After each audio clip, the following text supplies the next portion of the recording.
ముందు ముందు కూడా ఇక్కడ స్థానికంగా నిర్వహించేటువంటి ఎన్నో మోటివేషన్ శ్రీ వి అరవింద్ బాబు గారికి క్లాస్ పార్ట్ నుంచి వారిని ఆహ్వానించడం జరుగుతుంది. ఆల్రెడీ మన ఆఫీసర్స్ చెప్పారు. Commissioner of police Hyderabad V C Sajjanar sir charge తీసుకున్న తర్వాత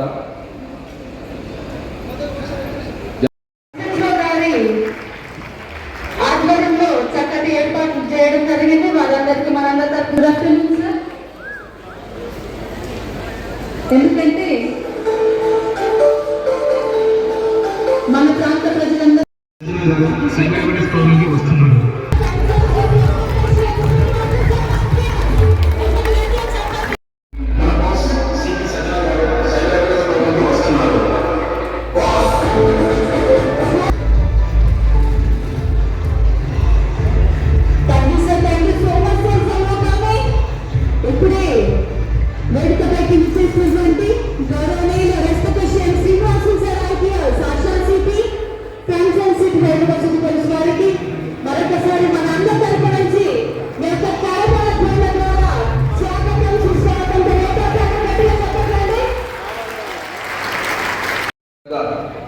సైబర్ క్రైమ్స్ నివారణ మీద చూపించడం జరిగింది.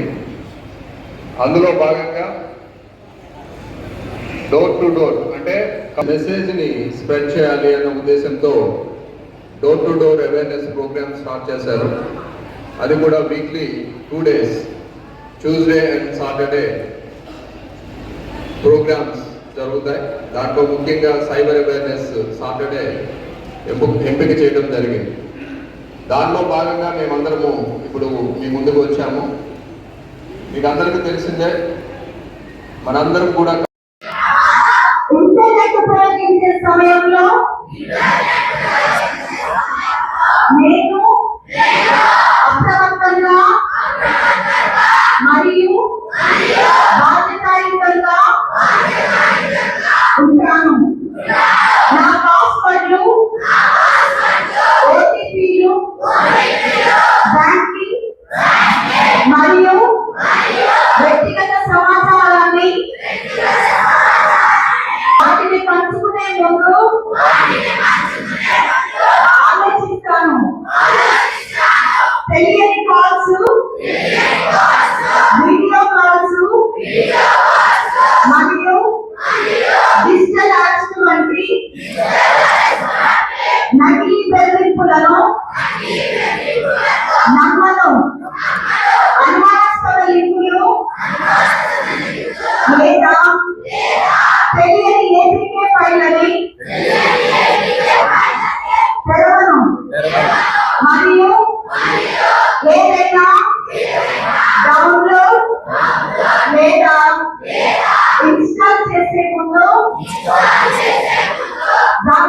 ఈరోజు south zone Charminar zone Chatrinaka ఏరియాలో ఈ సైబర్ అవేర్నెస్ ప్రోగ్రామ్ సందర్భంగా ప్రతి శనివారం సాటర్డే, మంగళవారం, ట్యూస్డే రోజు ప్రతి శనివారం ట్యూస్డే మేము ఇక్కడ సైబర్ అవేర్నెస్ కార్యక్రమం చేస్తున్నాము. తెలంగాణలో భాగంగా ఇది హైదరాబాద్ సిటీలో మా సిబి శ్రీ సత్యనారాయణ గారు మొదలెట్టిన కార్యక్రమం. ఇది ఇంటింటికి వెళ్ళి ప్రతి మొహల్లాలో ప్రతి స్ట్రీట్లో అందరి కూడా సైబర్ నేరాలు ఎలా జరుగుతున్నాయి, తర్వాత ఆ సైబర్ నేరాలు నుంచి ఎలా కాపాడుకోవాలి, మీకు ప్రజలకి ఈ యొక్క విషయాలను తెలియజేసి వాళ్ళు ఈ సైబర్ నేరగాళ్ళ నుంచి ఎలా వాళ్ళని కాపాడాలి, వాళ్ళ యొక్క పద్ధతులు ఏంటి, వాళ్ళ పద్ధతుల నుంచి మీరు ఎలా కాపాడుకోవాలని చెప్పడానికే ఇంత పెద్ద కార్యక్రమం ఏర్పాటు చేయడం జరిగింది.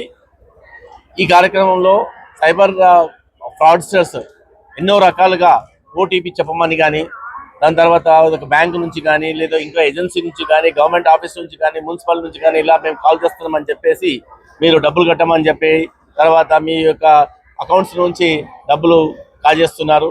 అలాగే ఉద్యోగాలు ఇస్తామని చెప్పేసి కొంతమంది, అలాగే కొంతమంది ఇప్పుడు స్టాక్ మార్కెట్ పెరిగింది, బంగారం వెండి ధరలు పెరిగినాయి, మీ దాంట్లో తొందరగా ఇన్వెస్ట్మెంట్ చేయండి, ఇన్వెస్ట్మెంట్ చేస్తే ఒకటికి 2 రూపాయలు లాభం ఇస్తామని చెప్పేసి ముందుగా వాళ్ళని ల్యూర్ చేసేసి వాళ్ళని మభ్యపెట్టి అత్యాశకు గురి చేసి కొంత డబ్బులు పెట్టించేసి బాగా లాభాలు చూపించేసి మళ్ళీ కొంత డబ్బులు పెట్టించేసి ఒక టైంకి పెద్ద మొత్తంలో డబ్బులు పెట్టినప్పుడు తర్వాత లాస్ట్కి వాళ్ళు కనుమరుగు అదృశ్యం అయిపోతున్నారు, వానిష్ అయిపోతున్నారు.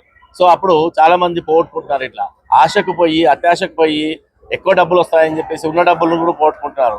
అలాగే తర్వాత మీ అకౌంట్ నంబరో మీ యొక్క ఆధార్ కార్డు మీ యొక్క ఫోటోనో మా కేసులో దొరికింది, మా కేసులో డ్రగ్స్ కేసులో ఉంది, ఈడీ కేసులో ఉంది, హవాలా కేసులో ఉంది అని రకరకాల ఫ్రాడ్స్టర్స్ ఈవెన్ పోలీస్ యూనిఫామ్ వేసుకొని కూడా వీడియో కాల్స్ చేసేసి మిమ్మల్ని బెదిరిస్తున్నారు. దాన్ని మీరు అండర్ డిజిటల్ అరెస్ట్ అని అంటున్నారు. అదే డిజిటల్ అరెస్ట్ అనే కాన్సెప్టే నిజానికి లేదు. వాళ్ళు ఫ్రాడ్స్టర్స్ కొత్తగా తయారు చేసి పబ్లిక్ని మోసం చేస్తూ పబ్లిక్ని బెదిరిస్తూ బ్లాక్మెయిల్ చేస్తూ డబ్బులు ఇచ్చేస్తే వదిలేస్తామని చెప్తున్నారు. ఏ పోలీస్ ఆఫీసర్ కూడా ఏ పోలీస్ స్టేషన్లో కూడా డబ్బులు ఇచ్చి జరిగే పని అనేది జరగదు. అది జరుగుతుంది అని ఎవరైనా చెప్పారంటే అది ఫ్రాడ్స్టర్స్ అని లెక్క. సో మీరు దయచేసి ఇట్లాంటి రకరకాల ఫ్రాడ్స్టర్స్ ఈ స్టూడెంట్స్ కాలేజీకి సీట్లు ఇప్పిస్తామని, మెడికల్ సీట్లు ఇస్తామని, తర్వాత ఫారిన్ కంట్రీకి పంపిస్తామని చెప్పి ఎన్నో రకాలుగా చేస్తున్నారు. అవన్నీ మీరు నమ్మొద్దు. ఒకవేళ ఏదైనా సరే మీకు సైబర్ అటాక్కి కానీ సైబర్ ఫ్రాడ్కి కానీ గురవుతే ఇమ్మీడియట్గా 1930 అనే నంబర్కి, అది టోల్ ఫ్రీ నెంబర్, దాని నెంబర్కి కాల్ చేసి ఇమ్మీడియట్గా మీ యొక్క కంప్లైంట్ రైజ్ చేయాలి. ఆ కంప్లైంట్ రైజ్ చేసిన తర్వాత ఉన్న డబ్బులన్నీ ఏదైతే పోకుండా ఇమ్మీడియట్గా డబ్బులు ఫ్రీజ్ చేయడం జరుగుతుంది. సో అది 24/7 ఉంటుంది. మీకు ఎప్పుడైనా అర్ధరాత్రి కూడా మీరు మీ మొబైల్ నుంచి చేయొచ్చు, 1930 చేయొచ్చు. చేస్తే మీ యొక్క కంప్లైంట్ రైజ్ చేస్తే మీకు డెఫినెట్గా ఇమ్మీడియట్గా మీ కంప్లైంట్ రిజిస్టర్ చేసుకుంటారు. ఆన్లైన్లోనే చేసుకొని అక్కడ మీకు ఒక నంబర్ ఇవ్వడం జరుగుతుంది. ఆ నంబర్ బట్టి మీరు మీ యొక్క అకౌంట్ని కొంత డబ్బులు పోకుండా కాపాడడం జరుగుతుంది. అలాగే ఇమ్మీడియట్గా పోలీస్ స్టేషన్కి, దగ్గరలో పోలీస్ స్టేషన్కి వెళ్ళొచ్చు. ఏ పోలీస్ స్టేషన్కైనా వెళ్ళొచ్చు. సైబర్ క్రైమ్ పోలీస్ స్టేషన్ అనేది లేదు, ఏ జనరల్ పోలీస్ స్టేషన్ కూడా వెళ్ళొచ్చు. మీరు మీ దగ్గరలో ఉన్న వెళ్ళకి అక్కడ మీరు కంప్లైంట్ ఇవ్వచ్చు. అలాగే మీరు 1930 చేసిన తర్వాత కూడా మేము కొత్తగా మా సిపి గారు వచ్చిన తర్వాత కొత్తగా సీమిత్ర అని ఒకటి పెట్టారు మా CCSలో. ఆ సీమిత్ర ఏం చేస్తారు, మీకే కాల్ చేసి మీ యొక్క కంప్లైంట్ని మేమే రిజిస్టర్ చేసి FIR చేయడం జరుగుతుంది. సో ఇన్ని రకాలుగా మా ఆఫీసర్స్ కూడా ఈరోజు అన్ని రకాలుగా చెప్పారు. ఎన్ని రకాలుగా సైబర్ క్రైమ్లు జరుగుతున్నాయి, ఎన్ని మెథడ్స్లో జరుగుతున్నాయి, మీరు ఎలా కాపాడుకోవాలి అని.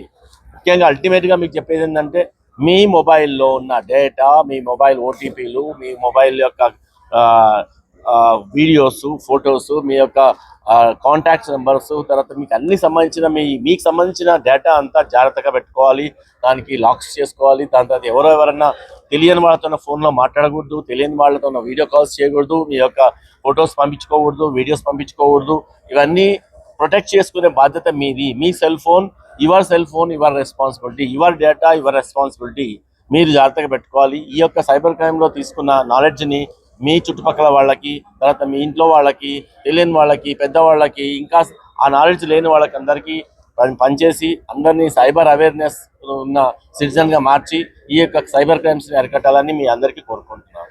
Thank you for coming over this.